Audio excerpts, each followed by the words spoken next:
what the Google Keyword Planner looks like. To access the Google Keyword Planner tool, from anywhere in your account, you hit this tools icon in the top menu bar over here. So I'm going to click on tools, and you'll see at the bottom there is a menu item that says Keyword Planner. I'm going to right click and open it in a new tab, or you could just click on it. It doesn't make a difference. I like to have my campaigns open and my additional tabs open at the same time. So let's just wait for this to load. And I'm going to click start over because I went in here before. And this is the first screen we're presented with in the Google Keyword Planner. It asks us where would we like to start. So we want to find new keywords.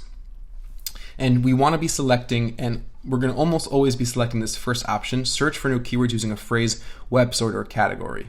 Multiply keyword lists to get new keywords. This is a more advanced feature. It will allow us to build out very big lists of keywords later on. We will definitely use it, but right now we just want to get ideas. We want to understand search volume and understand trends, understand cost per click. So we're going to go ahead and click on that. And we're presented with a few different options. We could enter in our product or service, for example, desk chairs. We could enter in our website, our landing page, and Google will crawl the page and shoot us out some ideas. Or we could actually just enter in a product category. So these are the three main ways for Google to launch the keyword research. Down below that, we have some targeting parameters. Google could start showing us ideas for either all locations, or we could specify specific locations. So I'm going to click United States because we're only selling in the US. I'm going to click save. We could target a language. We could target either just Google or Google and the search partners. Since we're going to be advertising on the search partners, I'm going to click, I'd like to see data for the search partners as well. And that's, like we said, that's AOL and other companies and other search engines that partner with Google for advertising. We could also enter in negative keywords. So if we want Google to not show us certain ideas, we could easily clean up Google's output here before we even begin. So for example, cheap, free, right? These are just some ideas that we already saw and we already added. Amazon, Walmart, Target, IKEA, Overstock. Right, so these are some of the ideas. I'm just going to click save. So Google's not going to even suggest to me any of the terms or any of the keywords that include any of these negative keywords. Okay, keyword filters. I could filter my results by greater, less, or between a certain number, or a suggested bid, and an ad impression share. Ad impression share is a metric that's only relevant if we already have data in our account, so we're just going to leave that alone for now. And we could also filter out by level of competition, and we'll talk about the level of competition in a second. I don't need to do any custom filters yet because, listen, I'm just getting ideas. I'm not trying to build or optimize existing ad groups. I'm just want to get an idea of what's out there, so we don't need to do any filters. The targeting method of keyword option, we have the ability to only show ideas closely related to my search terms. I am going to leave that off because I'd like to see some broader ideas. I'm okay. I have time. We're going to do this the right way. So I don't need to filter out ideas that Google thinks are not so relevant. I would love to see whatever Google has. I could choose to show keywords in my account, show keywords in my plan. Keywords in my plan means if I'm building a plan in the keyword planner, and you'll see that this tool allows you to save groups of keywords that you're building and you're researching at one time. So this option would allow you to show keywords that are currently in other plans that you're building in the keyword planner tool. And we could show adult ideas. That I could turn off because there's no reason to have any adult related ideas for desk chairs. And I could also filter specific keywords to include, so only show terms that include. And this is very, very important because we know that this ad group is only focusing on chairs. And while I'd like to see anything Google could give me about chairs, I only want the word chair in my keyword ideas. So I'm going to just write in the word chair. And sometimes Google gets a little fussy with plurals, so I'll just write chair and chairs.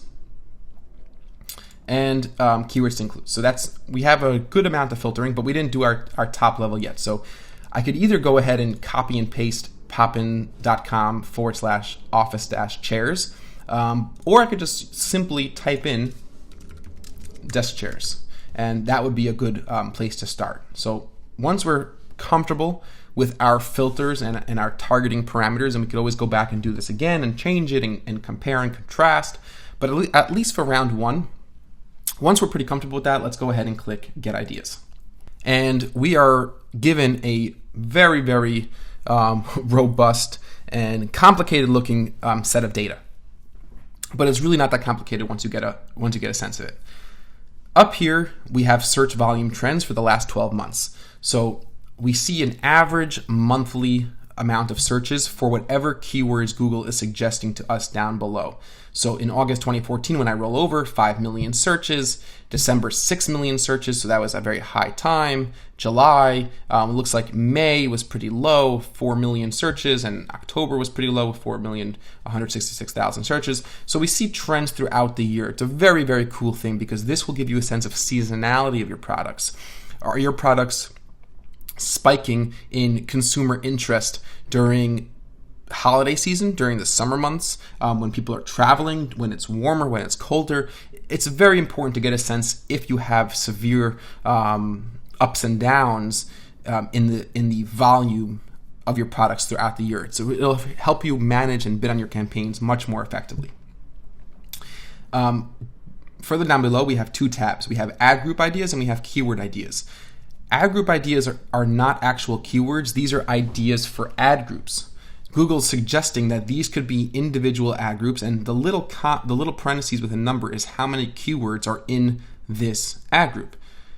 Average monthly searches. This column shows me how many average monthly searches for all the keywords. So these 13 keywords in chair kids ad group would have an average of 51,000 or 52,000 average monthly searches, and it's telling me that it's high competition. So what does competition mean? Competition means that there's a lot of other advertisers advertising on the keywords inside this ad group. High competition is not bad. It's not a bad thing. In fact, the more competitive a keyword is, usually the higher quality keyword it is, and usually the higher quality traffic that keyword's going to provide. And keep in mind, it's very important to know with keyword research that not all keywords are equal. Certain keywords are going to be more competitive. Certain keywords are going to be less competitive. Certain keywords are going to bring higher quality traffic to your site, and certain keywords are going to bring junk traffic to your site. So you want to really keep that in mind. It's a live market, and we've spoken about this before, but it's always good to continue to go over that. So the competition level for these keywords, and if we look down on all these ad groups, it's pretty high straight across the board. Listen, it's a office furniture online, it's a competitive niche, but that shouldn't deter you. It'll be harder to rank competitively. It'll be a little bit more expensive usually. You will need higher quality scores, and we'll talk about quality scores in depth in a little bit. But overall, it's a really, it's not a big deal if you see high competition. Suggested bid. So this is the overall suggested bid per click for the keywords in this ad group. Keep in mind, this is very, very rough estimates. I've seen these numbers be drastically underpriced and drastically overpriced depending on the campaign. There's a lot of variables and a lot of live factors that go into each account, like your quality score, the time of day, the relevancy and the quality of your landing page, your max CPC bids, your historical click-through rates. There's so many different factors that affect how much you need to pay per click. These are just rough averages. And ad impression share. This column would show me that if I had these keywords in my account, what percentage of all eligible searches have I been showing up on? But because we don't have any data in the account right now, these columns are all blank, and then I have the ability to add the ad group to my plan.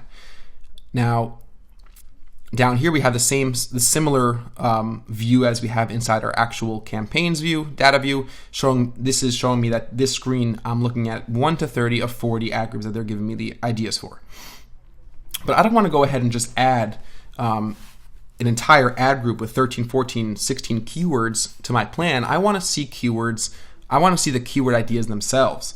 So what I'll do is I will click on the keywords ideas tab, and now Google's going to show me really all the different keywords that I have the ability to look at. So the first keyword is the keyword that I entered in, which is desk chairs. 246,000 average monthly searches. It's highly competitive with a suggested bid of $2.51. I don't need to add that to my plan because we already have that keyword, but if I wanted to, I could add that by clicking this blue button. I could also sort these columns. So I want to, what I really want to do is find keywords that have a lot of volume right now. So I'm going to sort this column by average monthly searches by clicking on the header of the column. And now we're sorted. So chair, just the word chair itself has 823,000 average monthly searches. And interestingly enough, and this is something that we've spoken about, and it just confirms the strategies that we've been talking about, it's only medium competition. Why is it only medium competition? I'll give you a second to answer that question. It has the most volume.